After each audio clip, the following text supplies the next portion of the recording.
नमस्कार दोस्तों, let's study YouTube channel पर आपका हार्दिक स्वागत है। आई होप आप अच्छे होंगे, स्वस्थ होंगे।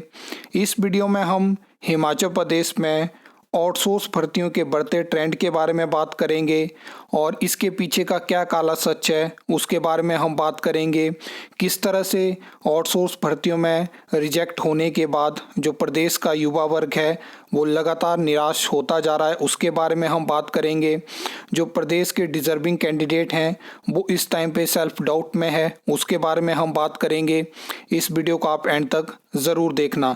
आपने देखा होगा कि वर्तमान सरकार के कार्यकाल में जहां पे स्थायी भर्तियां बिल्कुल ख़त्म हुई हैं और आउटसोर्स भर्तियों का ट्रेंड आपको देखने को मिला है।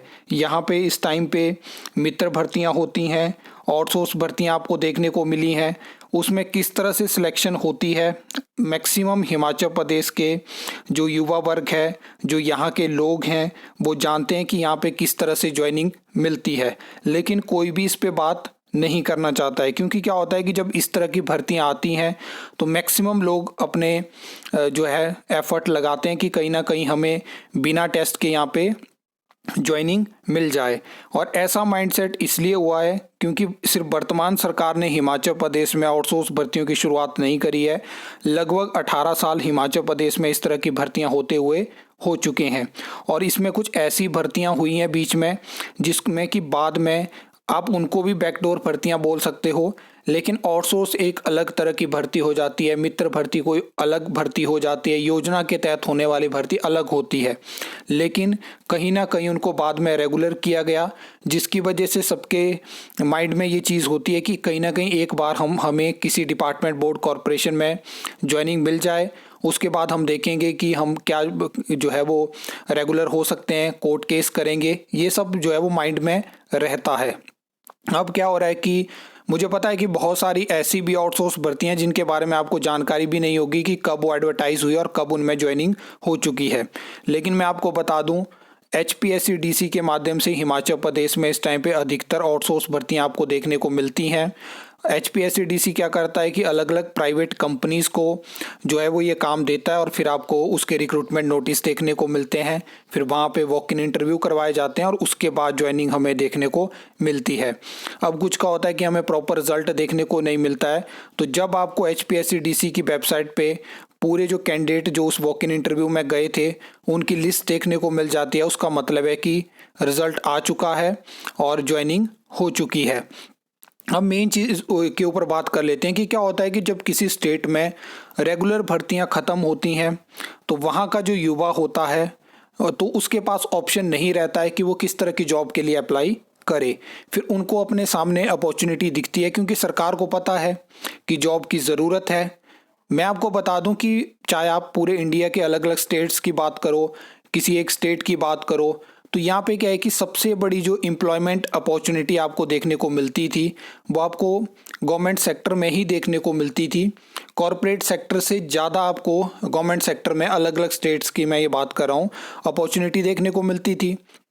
अब कॉरपोरेट सेक्टर भी जान चुका है कि सरकारें क्या कर रही है, धीरे धीरे जो है वो गवर्नमेंट सेक्टर में अपॉर्चुनिटी ख़त्म कर रही हैं। तो उससे क्या हो रहा है कि कॉरपोरेट सेक्टर में भी एक टाइम ऐसी पीक आएगी कि कंपटीशन बहुत ज़्यादा हो जाएगा, ऑलरेडी हो चुका है। लेकिन AI आने के बाद वहाँ पे भी आप जानते हैं कि क्या क्या चीज़ें होने वाली है। अब मेन चीज़ के ऊपर बात कर लेते हैं कि क्या हिमाचल प्रदेश में वैकेंसी बिल्कुल ख़त्म हो चुकी हैं। मैं आपको बताना चाहता हूं कि 80,000 से ज़्यादा हिमाचल प्रदेश में जो सरकारी अधिकारियों के, कर्मचारियों के पद हैं वो खाली हैं। लेकिन सरकारें सिर्फ क्या माइंडसेट से यहाँ पे आती हैं, चाहे BJP सरकार है, चाहे कांग्रेस सरकार है, कि अगर हम 5 साल के लिए आ चुके हैं तो कैसे ना कैसे इस समय को टाला जाए, अपना टाइम पास किया जाए और नेक्स्ट टाइम अगर हिमाचल प्रदेश का रिवाज है कि आज तक कभी सरकार रिपीट नहीं हो पाई है तो हम भी रिपीट नहीं होंगे। तो इसलिए ऐसा है कि इस कार्यकाल में जो हमें अच्छा लगता है, स्टेट के लिए अच्छे की बात नहीं मैं कर रहा हूँ क्योंकि ये तो उनकी सोच में नहीं है, जो हमारे लिए, हमारी पार्टी के लिए अच्छा है, हमारे कार्यकर्ताओं के लिए अच्छा है, उस चीज़ को ध्यान में रखा जाए। अब मैंने आपको बताया कि स्टेट में, हिमाचल प्रदेश में जब स्थायी नौकरियां ख़त्म होती हैं गिनी चुनी आपको रेगुलर भर्तियां देखने को मिली। लेकिन एक टाइम ऐसा भी था जब अलग अलग कैटेगरी ऑफ पोस्ट की वैकेंसी एडवर्टाइज होती थी। अब मैक्सिमम लोग ऐसे हैं, लगभग 70 to 80% लोग ऐसे हैं जहाँ पे स्टूडेंट ऐसे हैं जहाँ पे उनके पास अपॉर्चुनिटी नहीं है, उनके पास कोई एग्ज़ाम भरने के लिए नहीं है।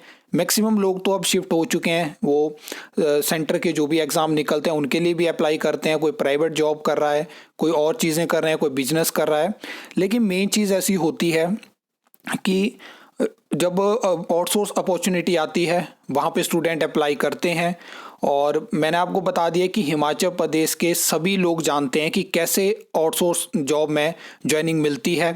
फिर क्या होता है कि मैंने बहुत सारे मतलब यूट्यूब चलाने के बाद मैंने बहुत सारे स्टूडेंट ऐसे भी देखे जिनको नहीं पता है कि इसमें सिलेक्शन कैसे मिलती है। तो उनके माइंडसेट से अगर हम इस चीज़ को देखें तो वो क्या करते हैं कि आउटसोर्स जॉब का जब उन्हें पता चलता है कि ये निकली हुई है वो अप्लाई करते हैं। उसके बाद वो इंटरव्यू में जाते हैं, अगर टेस्ट रखा जाता है तो टेस्ट देते हैं, फिर वो रिज़ल्ट का वेट करते हैं। जब उनको पता चलता है कि हमारी तो सिलेक्शन नहीं हो पाई है तो वो मतलब वो निराश होते हैं। और मैंने बहुत सारे स्टूडेंट को ऐसा देखा हुआ है। टीजीटी जेबीटी कमीशन में आप बात करोगे तो कुछ ऐसे स्टूडेंट भी कांटेक्ट करते हैं जिनकी मतलब घर की स्थिति सही नहीं है, लेकिन वो जानते हैं कि ये हमारे पास लास्ट अपॉर्चुनिटी है, इसके बाद टीजीटी जेबीटी की वैकेंसी कब आएगी किसी को पता नहीं है। तो यहाँ पे हिमाचल प्रदेश में हो क्या रहा है कि जो डिजर्विंग कैंडिडेट है, जो उस सरकारी तंत्र में हो सकते थे, जो कहीं ना कहीं अपनी पीक में थे 2022, 23, 24 की मैं ये बात करूंगा, तो वहाँ पे सरकार ने उनको यूटिलाइज नहीं करा। कब तक ये स्टेट जो है वो आउटसोर्स एम्प्लॉय से चलेगी, जब आप आउटसोर्स एम्प्लॉयज़ को ऐसे सिलेक्शन दे रहे हो जहाँ पे कोई क्राइटेरिया ही नहीं है। कोई स्टूडेंट अगर एग्ज़ाम क्लियर करके आता है तो कहीं ना कहीं, मैं ऐसा नहीं बोल रहा हूँ कि वो सिर्फ मेहनत करके आता, उसके पास बहुत सारे फैक्टर हो सकते हैं तब जाके उसको वहाँ पे सिलेक्शन मिलती है। लेकिन आप उस चीज़ को ऐसे मत रखिएगा कि पास्ट में पेपर लीक भी हुए हैं, बहुत सारी चीज़ें भी हुई हैं, विधानसभा भर्ती में आपने देखा। लेकिन अगर आप आउटसोर्स जो भर्ती है उसको फेवर करोगे पेपर लीक से और बहुत सारी चीज़ों से, क्योंकि उसको इम्प्रूव करना सरकार का काम है। किस तरह से चीज़ों को इम्प्रूव किया जा सकता है, अपने रिक्रूटमेंट प्रोसेस को स्ट्रॉन्ग किया जा सकता है, वो सरकार को देखना है, क्योंकि हमने उन्हें चुना है। अब मैं उस पोस्ट पे बैठा होता तो मैं लगातार सोचता कि कैसे मैं इस चीज़ को इम्प्रूव कर सकता हूँ और कैसे कम से, मैं ऐसा नहीं बोल रहा हूँ कि आउटसोर्स जॉब यहाँ पे नहीं निकलनी चाहिए, क्योंकि हम उस फेज़ में आ चुके हैं जहाँ पे अगर ज़्यादा से ज़्यादा लोगों को एम्प्लॉयमेंट देनी है तो आउटसोर्स एम्प्लॉयमेंट भी ज़रूरी है। हर जगह पे जो है वो रेगुलर भर्ती नहीं हो सकती है, लेकिन आउटसोर्स की आड़ में ऐसा नहीं है कि रेगुलर भर्तियों को ख़त्म किया जाए।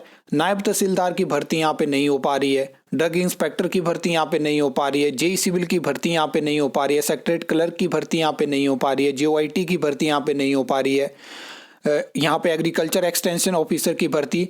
अभी आप हिमाचल प्रदेश के जो अलग अलग एग्रीकल्चर के ऑफिस होते हैं वहाँ पे जाइए, अगर आपको बीज की ज़रूरत है नहीं मिलेगा, आपको घंटों लाइन में खड़ा रहना पड़ेगा। कहीं कहीं पे तो ऐसा है कि हफ्ते में सिर्फ एक बार वहाँ पे ऑफिस खुलता है, क्योंकि उनको अलग अलग जगह जाना पड़ता है। एग्रीकल्चर एक्सटेंशन ऑफिसर की इतनी ज़्यादा पोस्ट वेकेंट है, ये दिक्कत पिछले 5-6 सालों से लगातार है, लेकिन कोई भी सरकार इसके बारे में नहीं सोच रही है। तो ये बहुत सारी चीज़ें हैं जिनके ऊपर मुझे लगता है कि हिमाचल प्रदेश के जो मीडिया हाउसेज हैं, जो अलग अलग ब्लॉग चैनल है, उनको भी बात करनी चाहिए। लेकिन कोई भी एक्चुअल जो स्थिति है उसके बारे में बात नहीं करना चाहता है। किसी को अपने प्रोडक्ट बेचने हैं, किसी को अपनी जो भी चीज़ें उनको पैसे मिलते हैं एडवर्टाइजमेंट के वो करनी है, लेकिन एक्चुअल जो स्थिति है उसके बारे में कोई बात नहीं करना चाहता है कि इस टाइम पे स्टेट में क्या चला है। राजनीति से हट के भी बहुत सारी चीज़ें यहाँ पे है जो लगातार दिन प्रतिदिन खराब होती जा रही हैं, और लगातार मैं उस तरह के मुद्दों पे भी बात करने की कोशिश करूँगा।